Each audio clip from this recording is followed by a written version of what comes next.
여호와께서 시온에서 내게 복을 주실지어다.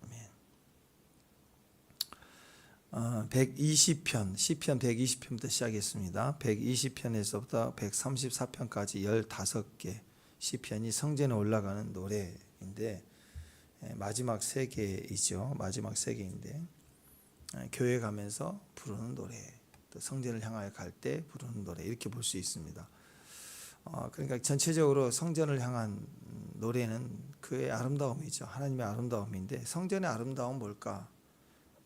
예배자의 예배의 아름다움이겠죠. 그래서 성전 그러면 딱 떠오르는 성전의 아름다운 꽃 향기처럼 이렇게 보여지고 향기를 토하고 바람이 날리고 하는 그런 모습 아니겠습니까? 첫 번째는 서로 축복하는 모습, 서로 형제가 연합해 있는 모습. 서로 연합해서 서로를 하나가 돼서 축복하는 모습은 뭘 배경으로 하고 있냐면 하나님과 우리가 서로 하나가 되는 거예요. 위로 하나님과 우리가 전체적으로 하나가 되기 때문에 형제와 형제가 용서의 힘이 나오죠. 용서는 하나님 때문이죠. 그래서 서로 화합이 되는 것입니다. 그래서 서로 축복하는 모습, 그것이 성전의 아름다움. 교회의 아름다움도 연합이죠. 서로 축복하는 모습이 있는 것. 두 번째는 함께 찬양하는 거죠. 모이면 연합이 되면 막 찬양이 살아요. 그래서 교회가 찬양이 활발하게 살아나는 곳이 그 교회의 아름다운 꽃을 향기를 토해내잖아요. 교회의 아름다운 모습이 보여지잖아요. 화려하게 드러나는 모습. 교회에 가장 화려하면 찬양이죠. 엎드려 기도하는 건 내적인 아름다움이라 찬양은 외적으로 드러나는 아름다움입니다. 그래서 찬양하는 모습, 메노라와 같은 유일한 밝게 빛나는 기뻐하고 찬양하는 모습, 끊임없이 찬양이 올라가는 것, 그게 아름답다, 교회의 아름다움이다.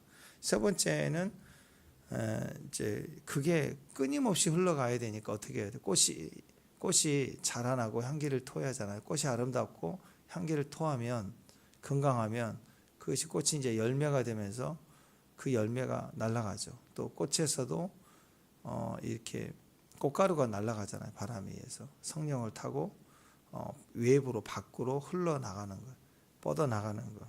그게 끊임없이 그 꽃으로 지지 않고 꽃이 계속 반복해서 씨를 뿌리고 또 자라고 또 꽃향기를 날리고 향기와 또 꽃가루를 날리는 이런 모습들이 번성과 관련되어 있지 않습니까? 교회의 아름다운 모습이라는 거죠. 그러니까 결국 그거 아니에요? 기도, 예배, 선교 그런 거 아니겠습니까? 그런 모습으로 비춰지고 있다. 그래서 우리가 교회 정체성을 찾는다면 어떤 교회든지 우리는 어떤 교회가 될까? 어떤 코이노니아가 될까? 성경적 기준으로 본다면 132편, 133편, 134편 오늘 이 세 편을 생각하고 묵상하면 여기에 답이 있지 않은가 이렇게 생각을 할 수 있을 것입니다. 유대 라피 전승에 보면은 솔로몬 이야기인데 솔로몬이 왕인데 밤에 이렇게 시체를 나간 거예요. 백성들 어떻게 우리 아맹 순찰처럼 밤에 이제 상간마마가 이렇게 나오는 것처럼 솔로몬이 밤에 나가봤더니 어떤 도둑놈 같은 놈이 남의 이렇게 벼땅 같은 이렇게 곡식 더미를 가지고 막 어디를 가더라는 거예요. 밤에 저건 도둑 아니냐? 저걸 잡아야 되겠다. 그래서 야 쫓아가 봐라. 그래서 딱 쫓아가서 이제 어디까지 가나 보자 하고 가고 있는데 또 어떤 도둑놈이 반대편에서 또 이쪽으로 뱃더미를 가지고 또 오는 거예요. 둘이. 그래서 아니 네 나라가 이거 도둑이 많아서 밤에 이게 되겠냐? 저걸 잡아야 되지 않겠냐? 하고 잡으려고 딱 봤더니 반대편에서 오는 그 도둑하고 서로 인사를 하고 아는 체를 하는 거예요. 그래서 봤더니 아이고 이 두 도둑을 한꺼번에 잡아야 되겠다. 그래서 잡아서 딱 물으니까 한 도둑이 형님이고 한 도둑이 동생인데 내 동생이 결혼해서 신혼이라 부족하니까 내가 좀 더 챙겨줘야 되겠다. 그래가지고 형님이 갖다 주고 또 동생은 결실을 같이 했는데 자기 형님 식구가 많으니까 이 곡식이 좀 부족할 것 같다. 그래서 하나를 몰래 갖다 놓으려고 밤에 가다가 둘이 만났다 이거예요. 그런 유대 전승 이야기가 있습니다. 그러니까 성경이 먼저니까 그런 이야기를 우리 농신라면에서 끌어들였냐? 농신라면 이전에 우리 그 의좋은 형제 뭐 이런 전래 동화처럼 있잖아 이야기가. 그래서 성경 이야기를 뺐었냐 뭐 그런 얘기도 나옵니다. 근데 사람들이 다른 의견을 보니까 이게 전 세계에 다 퍼져 있는 얘기래요. 어느 나라든 전 세계에 이런 비슷한 얘기들이 있더라. 성경의 기준이 돼서 이렇게 퍼졌지 않겠느냐 그런 생각을 합니다. 뭐 신데렐라 동화도 그런 거 있잖아요. 콩쥐팥쥐 그 신데렐라 비슷하잖아요. 막 이런 이야기를 보면은 그게 아마 어떤 이야기들이 많이 입소문을 통해서 이렇게 전달되고 그랬지 않았을까 생각을 합니다. 그러니까 이게 이 의지온 형제의 이야기, 농심 이야기 이런 걸 보면 서로 주고 받는 형제지만 이웃 사회도 마찬가지죠. 주고 받는 거, 축복해 주는 게 서로가 축복이 돼. 주는 것도 축복, 받는 것도 축복. 이렇게 서로 이렇게 향하는 마음, 격려해 주고 축복해 주고 또 은혜를 베풀고 또 나중에 또 고마워 감사 표현을 하고 이 모든 것이 형님 먼저 아우 먼저 이렇게 얘기하는 이런 모든 것들이 그런 배경을 가지고 있습니다. 하나님과 우리 관계도 마찬가지. 하나님 주시고 우리가 감사해야 하고 이 예배잖아요. 그죠? 그리고 내게 주신 것처럼 저에게도 주세요 하고 또 기도하고 그만 또 은혜를 베풀어 주고 위아래가 계속 순환을 하는 거예요. 계속적으로 기도가 올라가야 되는 거고 또 그 은혜 속에 우리가 자라는 걸 분명히 안다면 교만할 수 없죠. 하나님 주신 건데. 그러니까 옆에 있는 형제에게도 또 그 은혜를 나눠주는 거. 이런 이야기가 보편적인 우리 성도의 삶이라는 것입니다.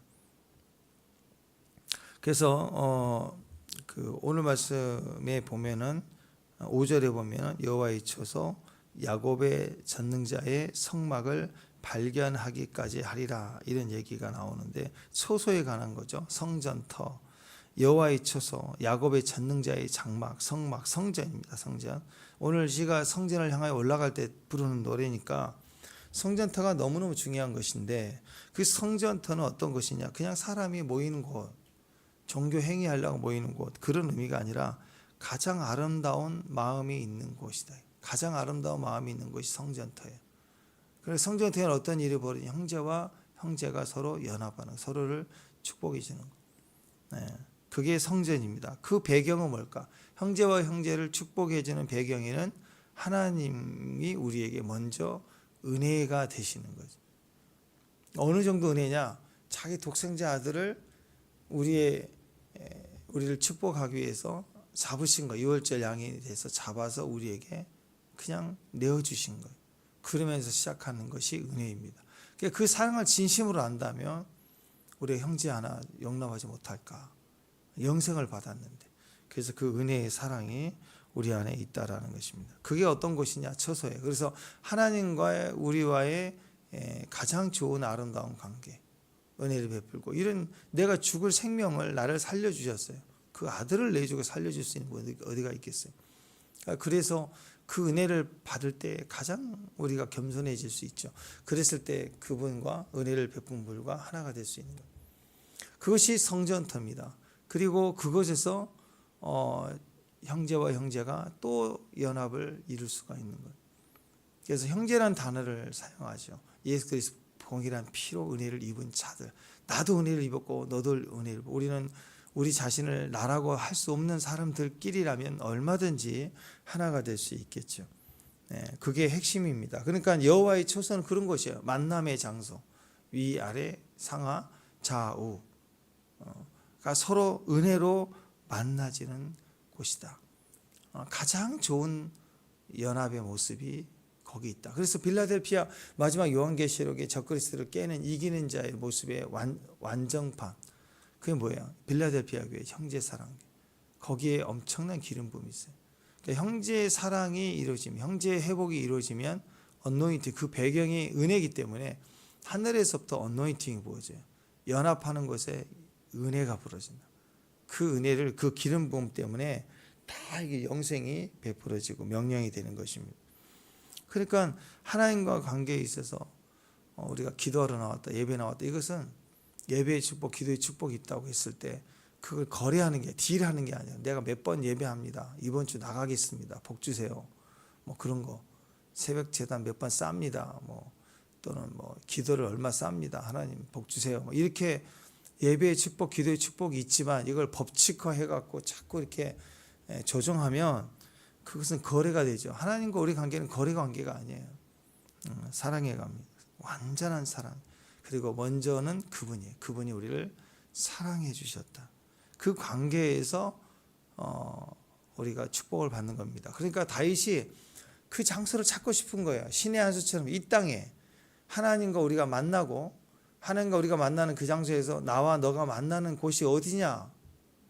그냥 여기다, 여기 작전시장이다 그러면 되는 게 아니에요. 그냥 왕이라고 다윗이라고 한 장소를 여기다 그러면 우리끼리 막 그렇게 하면 그게 뭐예요? 북이스라엘이 했던 그 우상 숭배하는 그런 베델과 단 그런 거 아니에요? 어느 장소를 정한다고 그게 되냐고. 아니죠. 핵심은 뭐예요? 거기에 뭐가 있어야 돼요? 하나님 임재가 있어야 돼요. 하나님 임재가 있는 곳에 만남이 있고 그 만남 속에서 우리 형제가 연합이 되고 그런 거죠. 그래서 하나님이 계시는 곳, 그게 중요해요. 과연 어디 있냐? 어디 있느냐? 여기 있다, 저기 있다. 그런 곳이 아니라 어디가 있느냐? 뭐 임재가 있는 곳이에요. 그럼 그 임재가 어디 있느냐? 임재는 어디가 있느냐? 구약에서 지성소 안에 법궤 뚜껑, 시은 보좌, 은혜의 보좌 위에 두 그룹 사이에 천사가 이렇게 날개를 펴고 있는 그 사이에 내가 너와 만나고 그랬어요. 거기 임재예요. 그러니까 임재를 알아야 될 거 아니에요. 임재가 어디 있느냐? 몰라요. 몰랐대요. 그래서 다윗이 그 임재를 찾기 위해서 열정과 헌신을 하는 거예요. 막 몸부림치면서 찾고 찾아. 그래서 그걸 발견해요. 그리고 그것을 그 처소에 이르고 그 처소에 있는 찾아서 그 임재를 나의 성전으로 내 마음으로 가져오는 거예요. 예루살렘으로 가져와서 나만의 축복이 아니라 온 이스라엘 딸의 축복이 되기 위해서 임재를 가져오는 거예요. 메고 오는 거예요. 이 과정이 다윗의 여정이죠. 축복합니다. 그래서 찾았대요. 다윗의 열정은 그냥 자기 정욕이나 또는 알렉산더처럼 막 치고 나가서 내가 얼마나 힘센지를 보여준다 해가지고 막 사방을 막 치고 나가는 정복 전쟁이나 그런 거 아니에요. 다윗의 열정, 그럼 어디서? 오직 그리스도를 얻고자 하는 것. 하나님 임재에 대해서 몸부림치며 찾았다. 또 실패하지만 끊임없이 찾는다. 그러니까 다윗에 있어 가장 큰 슬픔은 뭐겠어요? 돈이겠어요? 나라의 명예겠어요? 아니죠. 자기에게서 하나님이 끊어진다면 견딜 수 없는 것. 그래서 그리스도와 합한 거예요. 예수님이 가장 고통스러웠던 게 뭐예요? 아버지 어찌하여 나를 버리셨나이까 하면서 이 잔을 내게 옮겨주세요. 왜 그렇게 기도했을까요? 그것은 임재죠. 하나님과의 관계가 단절되는 것만큼 고통스러웠다. 다윗이 하나님 마음과 합했던 건 그거예요. 하나님의 임재를 향하여 열정이 있었고 그것이 끊어지는 것은 고통스러웠다. 성전을 짓고 싶었던 것도 하나님과 관계에 있는 나와 내 백성이 하나님께 섬기기 위해서 왕으로 자기 할 일은 나만이 아니라 백성의 형통해서 반드시 성전에 하나님이 계셔야 되기 때문에 그 법궤를 향한 마음이 컸다라는 것입니다. 그러니까 그 사람의 열심을 보면 알아요. 무엇 때문에 열심인가? 밤낮 열심히 있는 사람들은 잠을 설치죠. 그죠? 열심히 하지 않는 사람은 왜 밤을 설쳐요? 딴짓하지. 죄도 열정을 가지고 죄를 짓는 사람은 밤에 보면 죄 짓고 다니는. 밤에 찬양한다. 열정이 있어요. 밤에 기도한다. 열정이 있어요. 그래서 오늘 마지막 134편에는 밤에 여호와의 성소에 서 있는 자들이 아름답다 그러죠.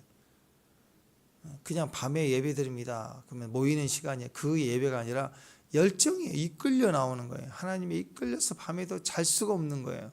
성전을 향한 마음, 임재를 향한 마음 때문에 잠에 깨는 거예요. 잠에 깨는 거예요. 여러분 내일 어떤 중요한 약속이 있다 그러면 긴장이 되거든요. 긴장이 되면 잠이 깰 때가 있어요. 그죠? 안 그래요? 네, 그렇다고. 내일 밤에 비가 많이 온다. 그러면 농사를 안 짓는 아파트에 있는 사람은 별 마음이 없지만 농사를 짓는 사람은 진짜 잠을 깼다 잤다 깼다 비소리 나면 깬다고 긴장한다. 또 확인하고 또 짐승을 키우는 사람들도 막 쏟아지고 막 그러면 소를 키우는 사람 우리 소 어떻게 할까? 소가 막 울어대 누구 없어 나는 비 맞어 그 소리가 들리는 것 같아서 잠을 못 자요. 그래요. 마음과 중심이 빼앗기고 열정이 있으면 잠을 안 자게 돼요. 잠을 못 자는 거예요. 잠이 안 와요. 막 도망가요. 자려고 해도 안 되는 거예요. 열정이 위에. 열정 때문에 잠이 못 잔다. 그리고 그 열정이 무엇인가를 확인해 보라는 거예요. 내 열심은 어디 있는가? 나의 열정은 어디가 있는가? 열정이 없어. 그래서 찾아야 돼. 열심아, 내 열심 어디 갔느냐? 열심아, 막 열정아, 내 열정을 본 적이 없습니까? 막 길 가면서 아줌마, 내 열정 본 적이 있어요? 없어요. 어디 있어요? 그렇죠. 아가서에 보면 신부가 내 사랑하는 이를 막 찾고 다니죠. 아저씨, 내 사랑하는 이 본 적 있어요? 있어요. 언제까지 찾아요? 지쳐서 못 찾을 때까지. 그래서 쓰러져 자는 거예요. 너무 찾다 못 찾아 쓰러져 자는 거라. 그걸 열정이라고 그래요. 그때 주님은요 안 만나주거든요. 근처에 있어요. 마치 뭐가 있냐면 애가 막 과자 사달라고 마트에서 뒹굴고 시작하면 어느 순간 엄마가 사주지만 어느 순간 숨는다고. 방법이 그거예요. 달랠수록 그거 살 때까지 울어대거든요. 그럼 엄마가 살짝 숨어 있어요. 그래서 없어 집에 가신 게 아니고 살짝 가서 지낼 때 옆에서 살짝 내다보고 있다. 근데 얘는 막 이때쯤에 날 잡을 텐데 막 울어. 근데 엄마가 반응이 없어. 그러면 애는 어떻게 하냐면 더 큰 소리를 하는데 동네 아줌마들이 지나가 왜 얘 좀 봐. 얘 엄마 어디 갔지? 그러면 막 더 큰 소리로 울어요. 또 어떤 아줌마는 애매 귀엽다. 얘 우는 게 너무 귀엽네. 애는 오직 엄마가 왜 나를 안 찾는 거야? 그 생각으로 울어대는 거야. 그 울음은 가짜 울음이에요. 난리를 친다고 막. 그러다가 갑자기 애가 지쳐가요. 지쳐가면 눈을 뜨고 울음을 갑자기 그치고 엄마를 찾아요. 두리번. 그때 짠 나타나야 돼. 짠 그러면요 장난감 사주세요, 과자 사주세요 안 하고요. 엄마 손에 딱 붙어서 안 떠나려고. 울음을 뚝 그쳐요. 다윗이 그러고 있는 거예요. 아가서의 신부가 그런 거예요. 진짜 사랑하니까 찾는데 찾다가 쓰러져요. 못 찾으니까. 찾다가 아닌가 봐. 집에 가면 사랑하는 일을 찾는 게 아니었어요. 그냥 남자를 찾는 거예요. 그냥 여자를 하나 찾은 거였어요. 찾다가 없으면 집에 가는 거예요. 근데 진짜 내 사랑하는 일하면 포기를 하나 찾다가 쓰러져 버려요. 잠을 자요. 그리고 잠을 자고 나면 만나지는 성숙해지는 거예요. 내가 절대로 놓치지 않겠다. 한 번 놓치면 못 찾겠다. 그래서 그 다음부터 마트에 가면 아들은 엄마를 띵깡 부리지 않아요. 내가 띵깡 부리면 숨을까 봐. 그때부터는 절대로 안 놓치려고 꽉 잡고 가려고 해요.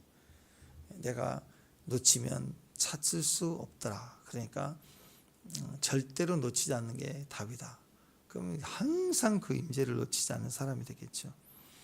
이것이 예배라는 것이 예배. 그래서 내용을 보면은 다윗의 엄청난 주를 섬기는 모습이 이렇게 오늘 본문에 이렇게 나와 있잖아요. 성전을 짓기까지 나는 잠도 못 자고 눈도 제대로 못 감고 내 안에 만족은 없다.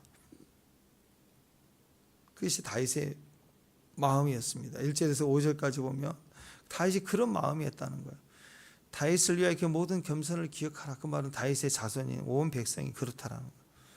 그래서 하나님께 소원하기를 성전을 하나님의 임재가 되기 위해서 침상에 오르지도 않고 잠도 못 자고 몸부림치는 거예요. 최고의 축복이 뭐냐? 하나님 아는 거, 하나님의 기쁨이 되는 거. 그런 마음일 때 뒤집어서 얘기하면 하나님도 우리에게 그런 마음으로 만나주시는 거예요. 그러니까 형제가 서로 연합하는 방법이 나와 있죠. 일방적일 수 없어요. 일방적인 사랑, 형제의 사랑은 오래가지 못합니다.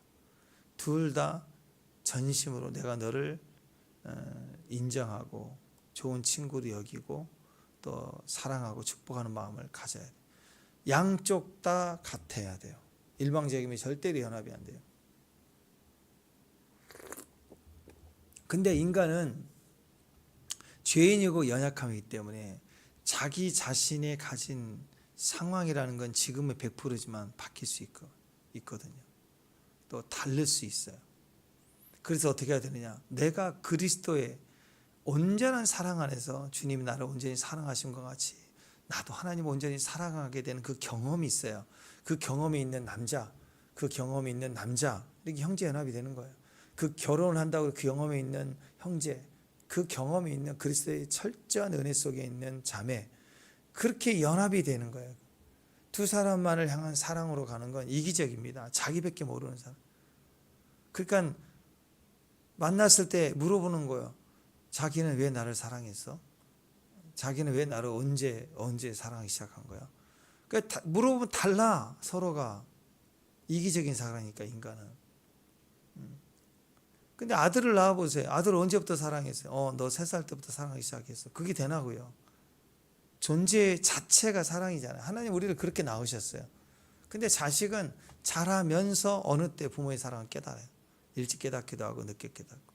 본능 플러스 이해와 지식이 필요한 거예요. 그것처럼 친구 사이, 결혼 사이도 마찬가지입니다. 진정한 관계의 연합은 내가 아니라 내가 어떤 깨달은 시점이 아니라 하나님이 나에게 그 은혜의 충만함이 되시는 사건을 내가 맛보고 할 때 내가 꺾이는 나, 그런 너, 그럴 때 그냥 처음 만났지만 오래 만난 친구보다 친해요. 얘기 나눠보면 깊은 걸 다 나눌 수가 있어요. 내 안에 그리스도가 없는 사람, 또 저 사람도 마찬가지고 그렇게 만나면 이익을 위해서는 어떤 상황을 위해서는 맞는 것 같은데 어느 순간부터는 틀어지기 시작합니다. 마찬가지예요. 예수 믿는다고 하면서도 둘이 만났을 때 찬양하고 예배할 때는 좋은데 인간적 뭔가 이익이 생길 때는 마음이 또 달라질 수 있는 거예요. 왜? 내 안에 의식이 바뀌지 않으면, 그리스도가 100% 왕이 되지 않으면 또 달라지는 거예요. 이 사울왕처럼 하나님의 은혜로 왕이 돼도 왕 지키기는 내가 하는 거예요. 계속. 그러면 방향이 틀려져 버리잖아. 절대 연합이 될 수가 없는 것입니다. 그러니까 최고의 복이 뭐예요? 하나님의 기쁨인 거예요. 내가 다 쏟아내도 하나가 될 수 있는 기쁨. 그게 누구냐? 주님만이 왕이십니다. 그게 서로가 될 때 우리는 연합이 될 수 있다라는 것입니다. 왜냐하면 우리가 우리 있는 걸 다 줄 수 있는 게 사랑이거든요. 자식을 향해서 내가 다 줄 수 있다. 그럼 사랑해. 아내와 남편은 부부가 서로를 다 줄 수 있다. 그럼 사랑해. 근데 사실 하나님은 사랑이시다. 그럴 때 하나님은 사실 우리에게 다 주셨어요. 예수님을 내어줬는데 뭘 못 주겠어요. 그러니까 나머지는 다 주시는 분이라고. 근데 한쪽은 다 주고 시작하는데 한쪽은 거의 90% 주고 시작하는. 90% 줄 수 있는 거 대단한 거 아니에요? 근데 한쪽은 100%인데 한쪽은 90% 준다. 이런 관계를 시작하는 것도 균형이 안 맞아요. 언젠가 없던 틀어지기 시작하는 거죠. 그게 인색함입니다. 그 조그만 것이 인색함이에요. 그 인색함 때문에 인내가 거기서 빠지는 거예요. 인내와 연단을 향한 전적인 마음이 빠지기 시작하는 거예요. 아이들 보면 키울 때 엄마 사랑, 아빠 사랑, 아이들이 100% 떨어지지 않으려고 하죠. 어느 순간 친구가 들어오고 장난감이 들어오고 이익이 생기면 10%씩 빠져요. 그럴 때 엄마는 서운해. 자식이니까 끝까지 살아가는 거지. 진짜 이건 다 쏟아냈더니 장난감 하나, 새우깡 하나를 안 주네. 기분 나빠요. 서운할 데 없어요? 있어요. 서운해요. 근데 엄마니까 다시 회복이 돼서 같이 가는 거지. 아이들도 보면은 아주 인색합니다. 자기 것을 챙겨요. 그 눈에 다 보이거든요. 근데 그게 자식이니까 넘어가지. 친구가 그러면 그거 안 사귀려고 전화도 안 해버리려고 그러지. 안 그러겠어요? 그러니까 주님밖에 없습니다. 이게 다윗입니다. 철저히 주님을 찾기 위해서 헤매고 뛰었고 다시 뜨거워져서 다시 찾고 주님만을 찾아다니는 거예요. 그 모습이 이제 나오고 있죠. 그래서 이제 6절부터 쭉 나와 있는 그 내용이 바로 그거예요. 찾았는데 못 찾는 거예요. 찾지를 못하겠는 거예요. 주님을 찾기가 너무너무 어려워. 발견하기가 너무너무 어려운 거예요. 주님을 발견하기가.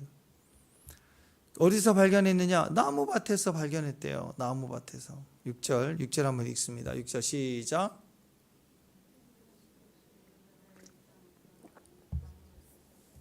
네. 사람들이 다 에브라다에 있다 막 소문내서 가보니까 없어요. 예, 나무밭은 기럇 여아림이라는 장소인데요. 거기서 기럇 여아림에서 찾았다. 근데 에브라임 그 지경이 있는 한 지역에 거기 있다고 사람들이 그래서 막 찾아갔더니 없는 거예요. 찾아갔더니 방치되어 있고 없었어요. 자, 그러니까 하나님의 백성에서 하나님의 궤는 법궤는 영광의 보좌고 상징인데 얼마나게 임재를 팽개쳐 놨느냐. 법궤를 팽개쳐 놨는 소홀히 했다는 거예요. 누구도 귀하게 여기지 않았다는 거예요. 임재가 있는 저수를 귀하게 여기지 않았다는 거예요. 자, 여러분 이스라엘 백성들이 언약궤를 뺏겼잖아요. 마지막에 언약궤를 블레셋에 뺏겼을 때 그 언약궤가 블레셋 땅에 가서 촛막 병으로 치고 막 난리가 났죠. 그래서 목감당해서 이것을 돌려보내자 하고 이제 돌려보내진 이 찾아온 이 언약궤를 다시 예루살렘으로 다윗이 모셔오기 전까지 숲으로 쌓여진 기럇 여아림 산속 그 나무 밭에다가 그냥 아비나답 집에 그냥 방치해 둔 거예요. 그러니까 다윗이 생각하기에 사람들 만에 에브라다에 있다. 그러니까 거기를 막 찾고 헤매는데 없는 거예요. 물어봐도 사람 말을 안 해. 또 찾고 찾다가 결국 발견된 곳이 바로 기럇 여아림에 있는 나무밭이었다. 하나님의 임재를 나사렛 같은 보잘것없는 곳에 방치하고 태어나도 관심도 없고 말로만 왕이 오소서, 왕이 메시아가 올 거다. 이사야가 예레미야가 했던 거 다 말로만 해놓고 진짜로 예수님 오실 때는 누구도 베들레헴에 가지도 않고 찾지도 않았어요. 동방에 박사들 모아서 찾잖아요. 그렇게 팽개쳐져 있더라. 임재는 그런 거예요. 진짜 하나님과 임재, 하나님과 만남을 위해서는 귀하게 여기지 않더라. 다윗은 그걸 찾기까지 잠을 자지 않고 헤매고 찾고 찾아서 찾았다라는 거예요. 그게 얼마나 축복이에요. 그게 다윗의 열정이었다는 거예요. 여러분이 하나님이라, 우리가 하나님이라면 이런 다윗에게 복을 주지 않겠어요? 그죠? 그렇게 누구도 귀하게 여기지 않는 거예요.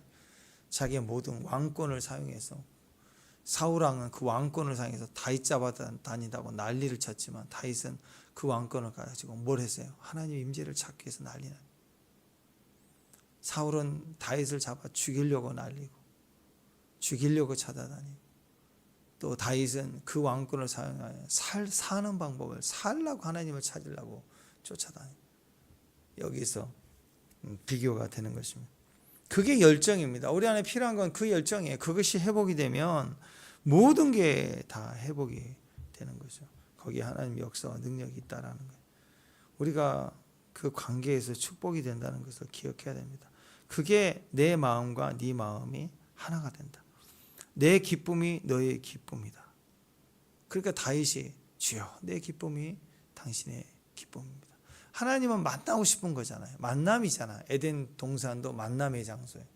죄가 있어서 헤어지게 됩니다. 그러니까 그걸 다시 만나기 위해서 노력하지 않기 위해서 하나님 그렇게 하시는 거예요. 법궤를 두고 성막을 두고 만났고 성전을 두고 만나고 이게 하나님의 뜻이거든. 지금도 하나님 우리를 만나고 싶어요. 그게 기쁨이에요. 근데 다윗에게 그 기쁨이 있었다는 거예요. 이 땅의 사람들은 그 만남의 장소가 법궤가 있는 곳인데 법궤 자체를 어디다 뒀는지 관심도 없고 귀하게 여기잖아요. 여러분 집에 어떤 물건이 어디 있는지 잘 못 찾겠다 그러면 그건 가끔씩 필요하지 그렇게 기쁨이 되는 물건은 아니에요. 근데 진짜 소중한 기쁨은 어디 있지? 그럼 당연히 알죠. 어디 있지? 그냥 1번지에 다 자기가 알아. 어디 있는지 딱 안다고. 근데 귀하게 여기지 않으면 어디 있는지를 못 막 찾아야 돼. 이스라엘 백성들에게서 하나님의 임재는 그런 거였어요. 필요할 때 한 번씩 찾고 없으면 잊어버려도 되는. 근데 다윗은 아니었다는. 온 마음으로 전심으로 그것을 찾았다. 열무나의 비유에서도 한 트럼프가 잃어버린 그 여인을 보세요. 얼마나 찾기 위해서 난리를 칩니까? 그리고 나서 하나 찾았다고 기뻐서 온 동네 사람들하고 잔치를 벌여. 아니 잔치 비용이 얼마인데 그 하나 찾았다고 그 얼마 안 되는 돈 그 하나 찾았다고 이해가 안 되죠? 아니요, 이해가 됩니다. 사랑하니까 얼마나 소중했으면 그게 기쁨이었으니까 진실로 그걸 찾았다라고 볼 수 있는 것입니다. 그러니까 하나님과 우리가 자녀가 되었다. 또 형제가 되었다. 하나님의 백성이 되었다. 그 영접이에요. 영접한 그 관계의 축복은 상상 그냥 단순한 영생이 아닌 거예요. 하나님 나라가 입혀지는 거예요. 그래서 133편으로 넘어가면 형제의 그 연합이 아론은 한 대제사장 상징하죠. 예수님 상징하는 아론 대제사장 머리에서부터 예수 그리스도의 머리에서부터 수염으로 기름을 흘러내리는 거니까 권위를 상징하는 수염을 통해서 온 몸으로 어깨까지 몸으로 흘러내리는 기름 부음이 있다라. 그것에서 온 백성이 영생이고 축복이라는. 그래서 여러분 우리가 먼저 이 열정 회복해야 됩니다. 하나님 임재를 향한 열정. 그리고 그 안에 소속이 되면 떠나가지 않는 합토마에 딱 하나가 돼서 그 기름 부음이 내게 흘러 들어오는 연합. 그리스도의 연합. 주님을 절대로 떠나지 않습니다. 그래야 형제 사랑이 이루어져. 메노라 가지가 그렇잖아요. 가운데 가지로 메노라 이 양쪽에 세 가지씩 달라붙어 있는 것을 전체를 연합이라고 보잖아요. 가운데 그리스도를 두고 연합하는 것. 그랬을 때 거기에 어노인팅 기름 부음이 흘러내려가 우리가 빛을 발하게 되는 것입니다. 그러니까 온전히 하나님 앞에 서 있는 그 갈망함, 임재의 열정을 다시 회복하고 그리고 실제로 그의 기름 부음이 흘러내리기까지 연합하는 것. 할렐루야. 그게 필요하다라는 것입니다. 특별히 그 연합 속에 빛이 밝혀지면 메노라가 얼마나 화려한가, 멋진가, 금으로 반짝거리는 그 화려한 모습을 자랑하기 위한 게 아니죠. 그 빛을 비치는 건 자기를 위한 게 아니에요. 등대가 빛을 비치는 거, 야 등대 멋있다. 그게 아니죠. 등대가 빛을 비치는 건 사명입니다. 마찬가지로 메노라의 빛이 발산되는 것, 우리가 축복을 받고 연합을 해서 기름 부음이 되는 건 다 발산향입니다. 다른 자를 향하여 향기를 토해내는 거예요. 그래서 15절 보세요. 132편 15절 읽습니다. 15절 시작.